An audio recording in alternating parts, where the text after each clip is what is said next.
एक सवाल, एक क्वेश्चन बहुत ज्यादा दिमाग में लोगों के रहता है जो कि स्टूडेंट हैं और फ्यूचर में लॉ की फील्ड में जाना चाहते हैं, जो कि भाई एडवोकेट बनना चाहते हैं, अलग अलग फील्ड में जाना चाहते हैं, ठीक है, एडवोकेट से रिलेटेड फील्ड में ही। तो उनके दिमाग में ना एक बहुत बड़ा क्वेश्चन ये रहता है कि भाई एक वकील बनने के लिए अंग्रेजी इंग्लिश आनी बहुत जरूरी है, ठीक है, क्योंकि उनके दिमाग में ये चीजें डाल दी गई है कि भाई एक वकील है तो उसे इंग्लिश आनी ही चाहिए या नहीं आनी चाहिए। आज इस टॉपिक के ऊपर ही चर्चा करने वाले हैं। तो नमस्कार दोस्तों, मैं एडवोकेट प्रकुंज शर्मा आपका इस चैनल पर स्वागत और अभिनंदन करता हूं। गाइज, आज का जो सवाल है वो हमने एक व्हाट्सएप पे हमारे एक टीम के मेंबर पे मैसेज आया था, एक यूट्यूब फैमिली के ही बंदे का। उन्होंने हमसे पूछा था कि सर एक वकील बनने के लिए, अगर हम बढ़िया वकील बनना चाहते हैं, क्या हमें अंग्रेजी आनी चाहिए, इंग्लिश आनी चाहिए? तो गाइज आज इसी टॉपिक के ऊपर बात करने वाले हैं। अगर आप इस चैनल पर नए हो तो चैनल को सब्सक्राइब कर देना, साइड में जो बेल आइकन है उसे भी प्रेस कर देना, वीडियो को लाइक शेयर कमेंट अभी कर दो, क्योंकि ये वीडियो बहुत इंपॉर्टेंट होने वाली है और इस चैनल पर आपको ऐसी ही बढ़िया बढ़िया वीडियो मिलती रहेंगी।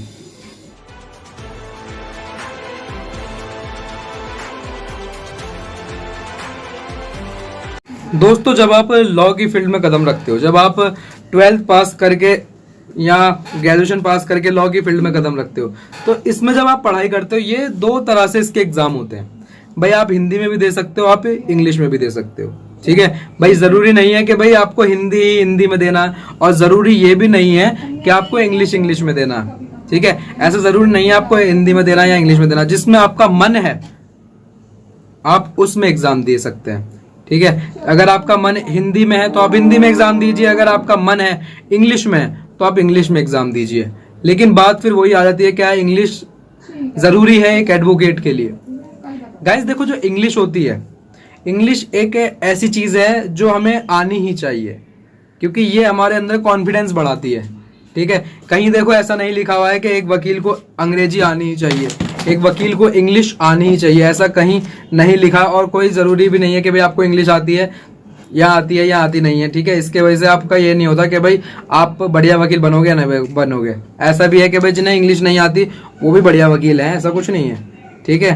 तो बात यही है, इंग्लिश एक ऐसी चीज है जो आपके अंदर कॉन्फिडेंस पैदा करती है, ठीक है। अगर आपको एक होता है ना कि 10 जनों में से एक अलग ही पर्सनैलिटी आपकी निखर के आती है, ठीक है। अगर आपको इंग्लिश आती होगी तो आप अपने जो क्लाइंट है उनको एक अट्रैक्शन होता है ना, एक बढ़िया करके आप उन्हें डील कर पाओगे, उन्हें अट्रैक्ट कर पाओगे कि भाई ये बंदा तो इंग्लिश में बात कर रहा है। क्योंकि हमारे जो समाज है, ठीक है, उसमें ना देखो हर तरह के लोग हैं। जिन्हें इंग्लिश आती है वो भी हैं, जिन्हें हिंदी आती है वो भी हैं, ठीक है। ऐसा नहीं है कि भाई हिंदी वाले ही हैं और इंग्लिश वाले ही हैं, ठीक। कुछ आपके क्लाइंट हिंदी वाले भी आएंगे, कुछ आपके इंग्लिश वाले आएंगे, कुछ आपके अंगूठा छाप भी आएंगे, ठीक है। ऐसा नहीं है कि भाई सारे पढ़े लिखे आएंगे। तो आपको जो क्लाइंट मिलेंगे वो हर तरीके से मिलेंगे भाई, हर तरह के आपको क्लाइंट डील करना है। तो गाइस ये चीज है कि आपको इंग्लिश आनी चाहिए यार। देखो, इंग्लिश सीखनी चाहिए।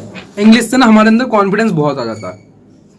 हमारा जो कॉन्फिडेंस होता है ना, अगर वो 80 है, इंग्लिश की वजह से वो 90 हो जाता है, 95 हो जाता है, ठीक है। इतने % बढ़ जाता है हमारा कॉन्फिडेंस, और इंग्लिश से ही आप कॉन्फिडेंस बढ़ सकता है, ग्रो हो सकता है।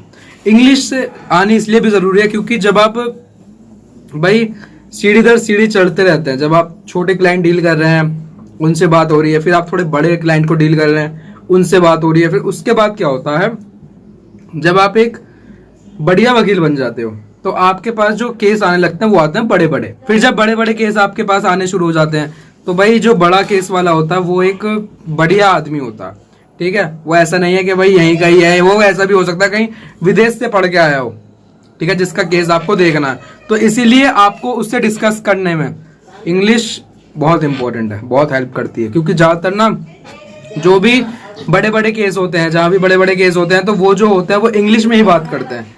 तो मैं, आप मेरे भाई बहन हो जो लॉ की फील्ड में है, जो मुझे देख रहे हैं, जो मुझे प्यार करते हैं, जो मुझे सपोर्ट करते हैं, ठीक है, उनसे मैं यही बात करूंगा, अगर आप लॉ की फील्ड में आना चाहते हो तो इंग्लिश सीखो, इंग्लिश पढ़ो, इंग्लिश के बारे में जानो, इंग्लिश बोलना सीखो, ठीक है ना। इंग्लिश से ही आप ना एक बढ़िया अपना क्लाइंट रेशो बढ़ा सकते हो और क्लाइंट को अच्छी तरीके से डील कर सकते हैं, ठीक है। इंग्लिश ये, और देखो एक बात और मैं बता दूं, इंग्लिश जरूरी नहीं है कि आपको आनी ही चाहिए, ठीक है। ऐसा इंपॉर्टेंट नहीं है कि आपको इंग्लिश आनी ही चाहिए। अगर आप लॉ की फील्ड में हो और आप एडवोकेट बनना चाहते हो तो कहीं कंपलसरी नहीं है कोई कि आपको इंग्लिश आनी चाहिए या नहीं आनी चाहिए, बट बात यहाँ है कि आपको इंग्लिश सीखनी चाहिए।